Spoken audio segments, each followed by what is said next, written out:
Hello everyone, good evening, नमस्कार प्रणाम, welcome to SS Odia tutorial. पिलामाने आज सबुठ बड़ खुशीर कथा जे आमर विश्वास बैच पुणी थर लॉन्च करा जाउची।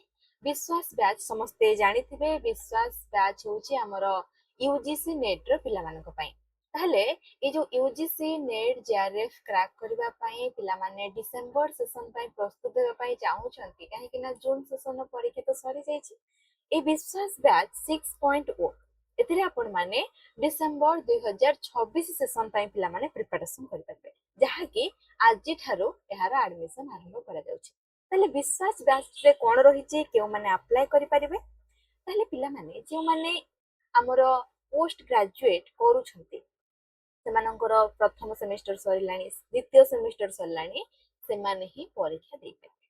तांकर परीक्षा रे मध्य भैलिड रहिबो जदि नेट जेआरएफ क्रैक करछंती। जो मानकर पीजी सरी जाईछि सेमाने मध्य अप्लाई करि परिबे सेमाने मध्य देइ। ये होची यूजीसी नेट रो गाइडलाइन अनुसार जो माने प्रथम सेमेस्टर देइ सारि छंती पीजी रो सेमाने ही अप्लाई करि परिबे एलिजिबल हे परिबे। ताले यूजीसी नेट होची सबटु गुरुत्वपूर्ण।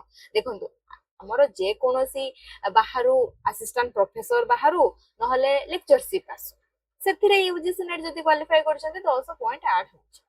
तो यूजीसी नेट होची आजिका डेट रे कहबाकू गले सबटु गुरुत्वपूर्ण जे प्रत्येकटी पिला यूजीसी नेट नहले जेआरएफ क्रैक करिथिबा कथा। तो एबे पुणी तीन गोटी स्टेप हे गलानी। प्रथम स्टेप रहिछि हमर जेआरएफ रो रहिछि, द्वितीय रो नेट आ असिस्टेंट प्रोफेसर रहिछि, तृतीय रे पुणी कोन रहिछि ओनली पीएचडी पुणी होछि।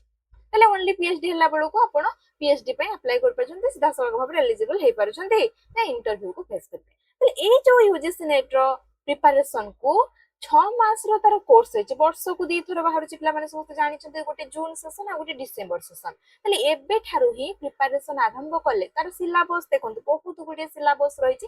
सिलेबस को नै कि मध्ये हमें परवर्ती क्लास रे आलोचना करिबा। तो तार सिलेबस कंप्लीट क्रैश कोर्स कहिले चले काहे कि ना एथिरे सिलेबस रो जो प्रत्येकटी विभाग रहिछि तार प्रत्येकटी विभाग को भल भाबरे प्रांजल भाबरे ओडिया रे डिस्कशन करा जाय।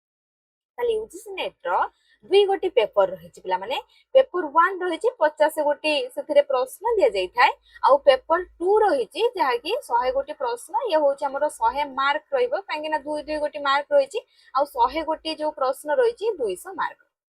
एथिरे कोनोसी नेगेटिव मार्किंग नाही। त हमर जो क्लास करा जाउछि पिला माने एथिरे आपण माने बोथ पेपर पाई परिबे माने पेपर 1 पाई परिबे पेपर 2 पाई परिबे। हमर पिला माने कोन करंती कॉन्सेप्ट को टिके पेपर 1 ने भल भाबरे बुझी पारि न थांती। इंग्लिश मीडियम हला कि हिंदी मीडियम हला सेते प्रॉब्लम हे थाय तांको कॉन्सेप्ट को भल भाबरे बुझीबा पाई। सेति पाई पिला माने एसएस ओडिया तरफ रु हमर जो पेपर 1 रो बैच रो क्लास करा जाय थाय संपूर्ण भाबरे ओडिया रे ताको बुझाई दे जाय थाय। जदि आपण माने कॉन्सेप्ट को प्रथमे ओडिया रे भल भाबरे बुझिबे ताहले प्रश्नटिरो अति सहजरे समाधान करि परिबे। इंग्लिश रे पीडीएफ रहितो एपरे नुह जे पेपर 1 रो ओडिया पीडीएफ पेपर 1 ने इंग्लिश पीडीएफ क्वेश्चन जेतु इंग्लिश मीडियम रा आसुची किंतु ताको ओडिया रे तार समस्त कांसेप्ट को बुझा जाय थाय।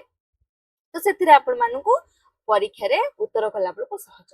पेपर 2 रो हमर भल भाबरे समस्त विषय को सिलेबस रो जहा रहिछि यूजीसी नेट रो ता परे मध्ये जदि कहिबे यूजीसी नेट रो किछि किछि प्रश्न सिलेबस बाहर मध्ये पचरा जाय थाय। से जो किछि किछि टॉपिक रहिछि ताको मध्ये हमर थरोली पिला माने डिस्कशन करा जाय थाय आ सब क्लास रो पिला माने डिस्कशन पाई परिबे समस्त तथ्य गुडी कर ता सहित एमसीक्यूज रो डिस्कशन पाई परिबे।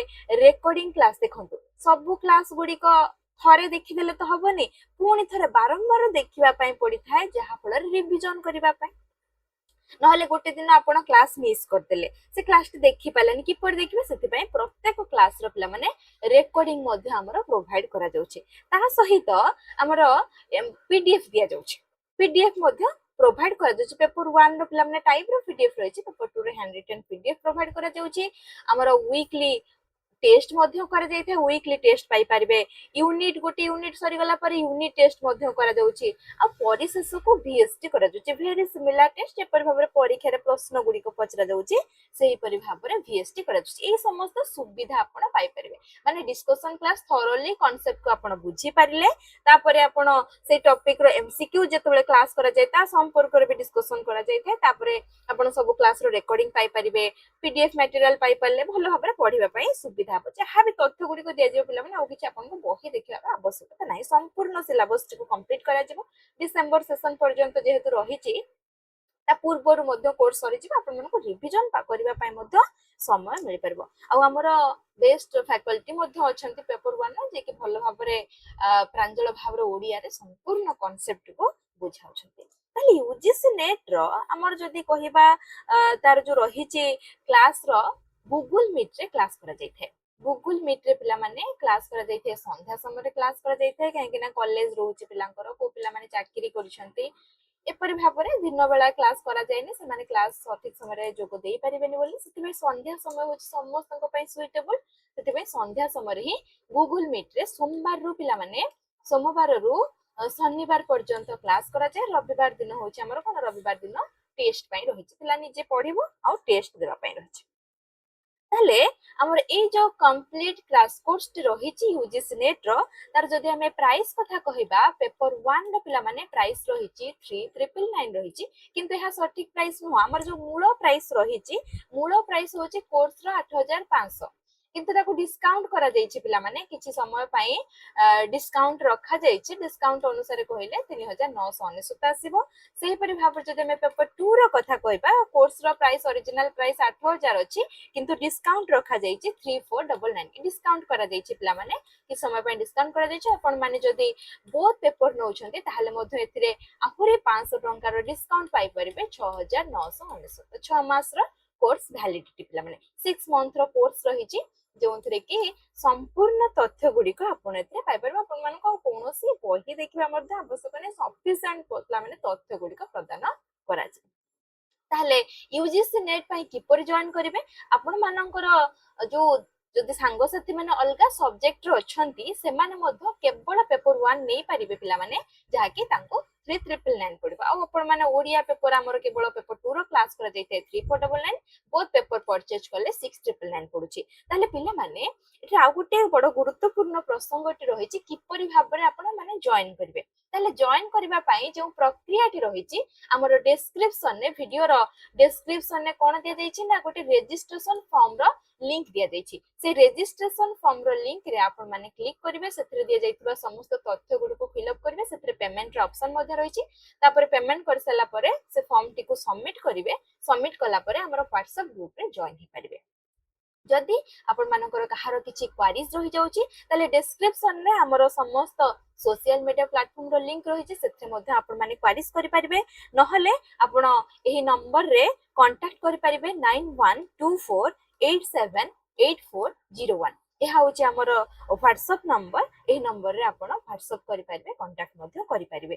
ଠିକ ଅଛି ପିଲାମାନେ, ତା ସହିତ ଆପଣ ମାନେ ମେଲ ମଧ୍ୟ କରିପାରିବେ। ଇମେଲ ମାଧ୍ୟମରେ ଆମର ଇମେଲ ରହିଛି course.help.ssodiatutorial@gmail.com। ଏହି ମେଲ ଆଇଡି ଥ୍ରୁରୁ ମଧ୍ୟ ଇମେଲ କରିପାରିବେ। ଏହା ହଉଛି ଆମର ହ୍ୱାଟ୍ସଆପ୍ ନମ୍ବର ପିଲାମାନେ 9124878401। ତାହେଲେ ଡେସ୍କ୍ରିପସନରେ ମଧ୍ୟ ନମ୍ବରଟି ଦିଆଯାଇଛି। ଡେସ୍କ୍ରିପସନରେ ଆମର ଟେଲିଗ୍ରାମ, ଇନଷ୍ଟାଗ୍ରାମ, ଫେସବୁକ୍ ସମସ୍ତ ସୋସିଆଲ ମିଡିଆ ପ୍ଲାଟଫର୍ମରେ ମଧ୍ୟ ରହିଛି, ଲିଙ୍କ ରହିଛି, ସେଥିରେ ମଧ୍ୟ ଆପଣମାନେ କ୍ୱାରିଜ କରିପାରିବେ। ଆପଣମାନେ ଚାହିଁଲେ ଏ ଭିଡିଓର ଯୋଉ ରହିଛି କମେଣ୍ଟ ସେକ୍ସନରେ ମଧ୍ୟ କ୍ୱାରିଜ କରିପାରିବେ। ଠିକ ଅଛି ପିଲାମାନେ, ଆଉ ଡେରି ନ କରିକି ଆଜିଠାରୁ ହିଁ ଫର୍ମ ଫିଲ୍ଅପ୍ କରନ୍ତୁ, କାହିଁକି ନା ଲିମିଟେଡ ଅଫର ରହିଛି କୋର୍ସର। ଆଉ କ୍ଲାସ ଆରମ୍ଭ କରାଯିବ, ମନେ ରଖିଥାନ୍ତୁ, ଜୁଲାଇ ମାସ 15 ତାରିଖ। ଜୁଲାଇ ମାସ 15 ତାରିଖରୁ ପିଲାମାନେ କ୍ଲାସ ଆରମ୍ଭ କରାଯିବ। ତାହେଲେ ଆଉ ବିଳମ୍ବ ନ କରିକି ଶୀଘ୍ର ହିଁ ଆପଣମାନେ ରେଜିଷ୍ଟର କରିଦିଅନ୍ତୁ। ଠିକ ଅଛି, ସାଙ୍ଗସାଥି ମାନଙ୍କୁ ମଧ୍ୟ ସେୟାର କରିଦିଅନ୍ତୁ। Thank you everyone.